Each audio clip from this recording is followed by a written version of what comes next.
My husband needed a walker, but my son said he couldn't afford one. A week later, we saw photos of their new hot tub. So I called a friend who still had a key to the garage, and what we took that night started a firestorm that still hasn't ended. Ron and I got married when I was 23. We raised our kids in a little ranch house just outside of Toledo, the kind of place where the neighbors still wave when you check the mail. Ron worked long shifts at the plant, and I did nights at the hospital when the kids were little.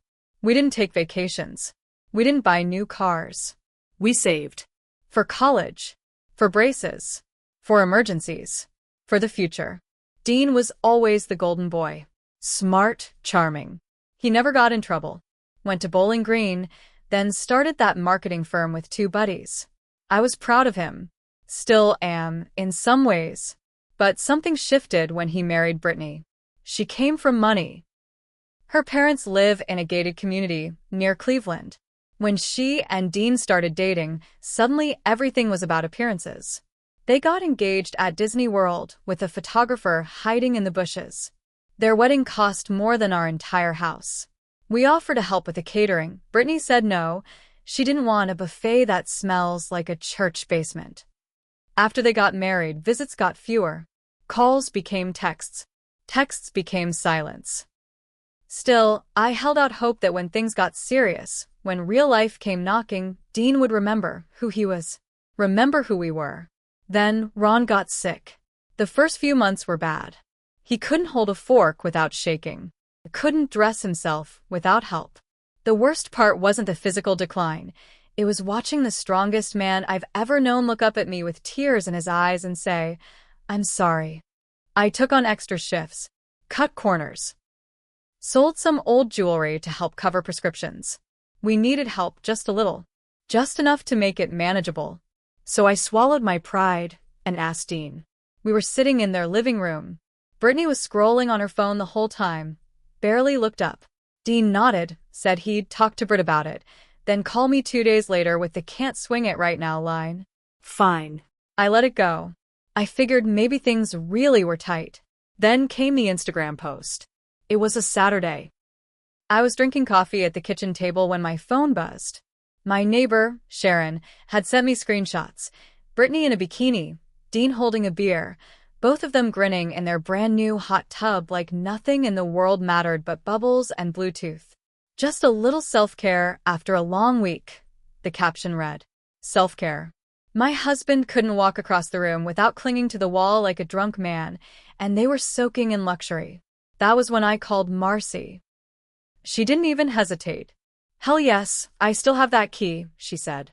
"After what that witch pulled on me, I'd help you burn the place down if you asked." I didn't want to burn anything. I just wanted him to feel something. I wanted to shake Dean out of whatever delusion he was living in. We waited until midnight. Marcy parked down the street while I backed my trailer into their driveway. The garage opened without a sound. The bike was sitting there like it always was. Spotless, polished, with that smug little cover draped over it like it was sacred. I rolled it onto the trailer with care. I wasn't trying to destroy anything. I didn't even keep it. I gave it to a friend who owns a repair shop. Told him to hang on to it for a while. Told him not to tell anyone. The note I left wasn't cruel. Just honest. Walker, $450. Your silence priceless. The next morning, all hell broke loose. Dean left 6 voicemails, each one angrier than the last. Brittany sent a string of texts, one of which said, "This is actual theft, and we will press charges." Her mom chimed in too. "I've always said you were unstable. Now you've proved it." I didn't answer any of them. Instead, I went to the medical supply store and paid for Ron's walker in cash. What they didn't know was that this wasn't just about the walker or the bike. It was about everything. Every holiday they skipped. Every time they said they were too busy to help. Every birthday card they forgot. Every time Dean chose convenience over decency. And now, they were going to learn what it felt like to be powerless. But I didn't expect the fallout to explode the way it did. 3 days after I took the motorcycle, Dean showed up at our house. He didn't call, didn't text, just pulled into the driveway in his Tesla and slammed the car door so hard I thought the window would crack. Ron was napping, so I met him at the front door. "What the hell did you do?" he said. His face was red. Not just angry, embarrassed. Like he couldn't believe I had the audacity. I didn't answer right away. I just looked at him. For the first time in years, I really looked at my son. Designer jacket. $300 sneakers. That smug, tech guy confidence cracked just enough to show fear underneath. "Where's my bike?" he barked. I crossed my arms. Where was my husband's walker when he couldn't get out of bed without help? His face twisted. "This isn't the same." "It is to me," I said. That shut him up for a second. But then he started pacing on the porch like a caged animal. "You've crossed a line. This is theft. I should call the police." "You do what you need to do," I told him. He stormed off without another word. The next day, I got a letter from an attorney. Not a real lawsuit, just a warning. A scare tactic. A cease and desist about unlawful removal of personal property. I read it at the kitchen table while Ron drank his Ensure. I didn't even flinch. But things didn't stop there. Brittany went online. She made a long Facebook post, one of those vague, passive-aggressive ones clearly meant to make me look like a lunatic without saying my name. It read, "It's always the people you trust who hurt you the most. Sad when family crosses lines and becomes toxic. Some people really need mental help, not sympathy." People started messaging me. Friends. Old coworkers. Even my sister in Akron saw it. "Are you okay?" they asked. What happened? And that's when I realized what Brittany and Dean were doing. They were trying to flip the narrative. Make me the problem. The crazy old mother with a vendetta.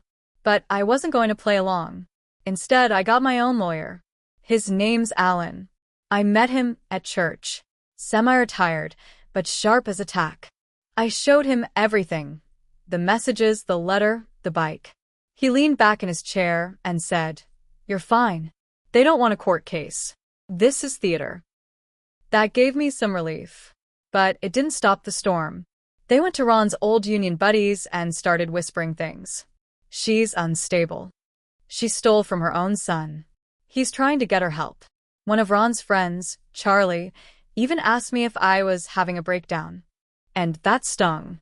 Because for decades, I was the one who held everything together. When Ron was laid off, I picked up double shifts. When Dean crashed our only car in high school, I walked to work for 2 weeks. I kept this family alive. Now I was being painted as the villain. One night, I found Ron sitting on the edge of the bed, staring at the floor. His new walker beside him. "Did we do something wrong with him?" he asked. I didn't know how to answer. Dean and Brittany didn't stop. They tried to report me to Adult Protective Services, claiming I was mentally declining and aggressive toward family.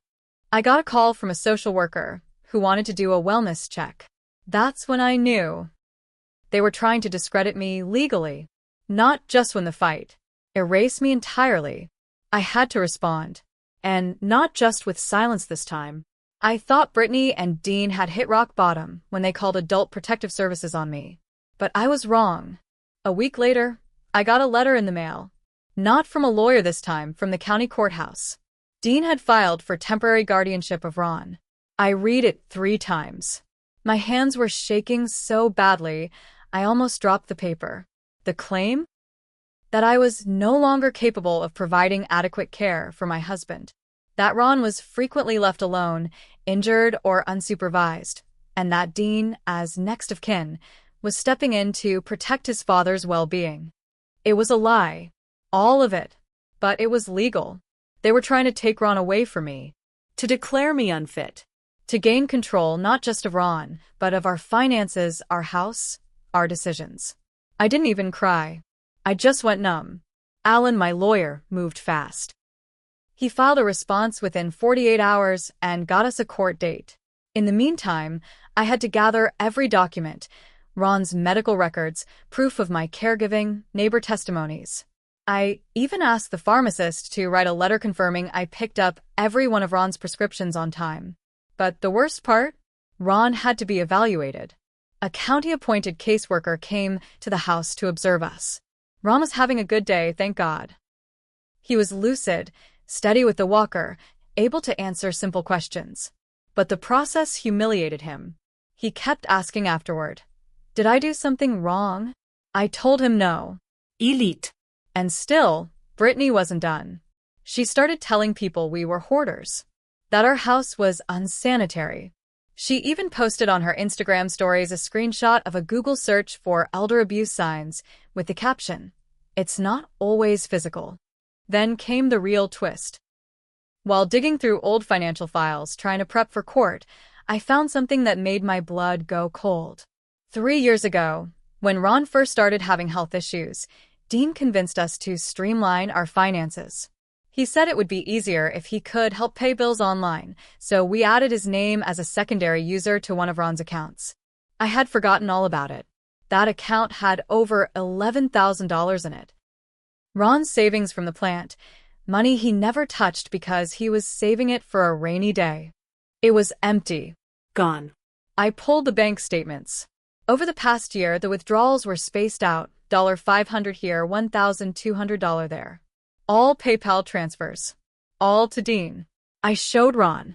He didn't say a word. He just stared at the page, then handed it back and whispered, "I raised a thief." That's when I knew what I had to do. The motorcycle was just the start. This was war. I didn't sleep for 2 nights after I saw those bank statements. Every time I closed my eyes, I pictured Dean laughing behind my back, dipping into Ron's savings while feeding us lies about money being tight. This wasn't just betrayal. It was theft. And it had been happening slowly over time, just enough that we wouldn't notice. Just enough that it could be explained away if we caught it early. But now I had proof. I brought everything to Alan. He went quiet as he flipped through the statements, then looked up at me with a different expression than usual, like this had gone from a family squabble to something far more serious. "This is financial elder abuse," he said. "We're not just defending now.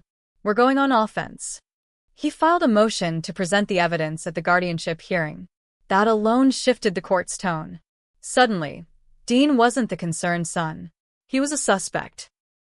The morning of the hearing, Brittany posted a photo of herself in the car wearing oversized sunglasses, captioned, "Let's get this over with, face with rolling eyes, #family drama."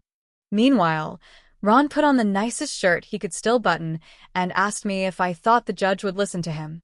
I said yes. The courtroom was half full. Dean sat on one side with Brittany and her parents. I sat on the other with Ron and Alan. I couldn't believe how far we'd fallen. 10 years ago, we all shared Thanksgiving dinners. Now we wouldn't even make eye contact. Dean's lawyer tried to open strong, painting me as overwhelmed, forgetful, and emotionally unstable. They claimed Ron had fallen multiple times, without proper medical follow-up. They had photos of our front porch with the cracked step, trying to imply neglect. Then Alan stood up. He laid out the medical records, letters from neighbors, statements from Ron's doctors, all showing I was providing full-time, competent care. But when he passed the judge the bank statements, the room changed. Brittany leaned over and whispered something to Dean. He wouldn't look at her. Alan read off the transactions aloud. $650 transferred on April 22nd, $900 on June 10th, total withdrawn, $11,347.91. And then he said the line that hit hardest. "This isn't just a family disagreement, Your Honor. This is a pattern of theft, of manipulation, and of lies." Dean tried to respond. His lawyer objected. The judge silenced them both and asked Ron if he wanted to speak. Ron stood up, slowly, gripping his walker, and said, voice steady, "I trusted my son. I'd give him anything if he asked." But he didn't ask. He just took. And I wanted to stop. It was the longest sentence Ron had spoken in weeks. The judge didn't issue a ruling that day. Said it would take additional review. But we could feel it. We were winning. Or so I thought. 2 days later, we came home from a grocery run and found the back door kicked in. Someone had broken into our house. The only thing missing? My file folder. The one with all the statements, court documents, and copies of the evidence. Not the originals. I'd already scanned them. But still. Someone wanted to send a message. We called the police. They took a report but said there were no cameras, no witnesses. Nothing they could do unless we had proof. I already knew who did it. But I couldn't say it. Not yet. Because this wasn't over. This was just the part where the truth started to rot in public, and the people responsible began to squirm. And I had just one move left before the ending began. 3 weeks after the break-in, the judge ruled in our favor. Dean's guardianship petition was denied. The court found no evidence that I was unfit or neglectful. More importantly, the financial records were now under investigation. But the real revenge, the kind that cuts deep and lingers, didn't come in the courtroom. It came after. Alan advised me to file a formal complaint with Adult Protective Services and the County Elder Justice Unit. He said what Dean did wasn't just unethical, it was illegal. And APS agreed. The investigation launched quietly. Dean didn't even know at first. But when they showed up at his office to ask about the missing funds, he called me in a panic. I didn't steal anything, he said. I borrowed. I would have paid it back. I didn't respond. You're ruining my life over a few $1,000s. No, I said. You did that yourself. A week later, Dean's name was flagged on a local elder fraud task force list. The investigation expanded. Turns out, he had also pulled $3,000 from an old account Ron had forgotten about, a burial fund we'd set up back in the 90s. That's when I pressed charges. Yes, I did it. I filed the report myself. I sat in that police station, across from a young detective, and handed over everything. Are you sure you want to do this? He asked. Yes, I said. I need my son to learn what shame feels like. The case made the local paper. Just a small column in the crime section. Toledo man under investigation for financial elder abuse. But it was enough. Clients started dropping Dean's firm. Brittany's parents cut off financial support. She moved out 2 months later and filed for divorce. Her reason? Emotional instability and financial dishonesty. Dean tried to fight it, but he couldn't afford the lawyer fees anymore.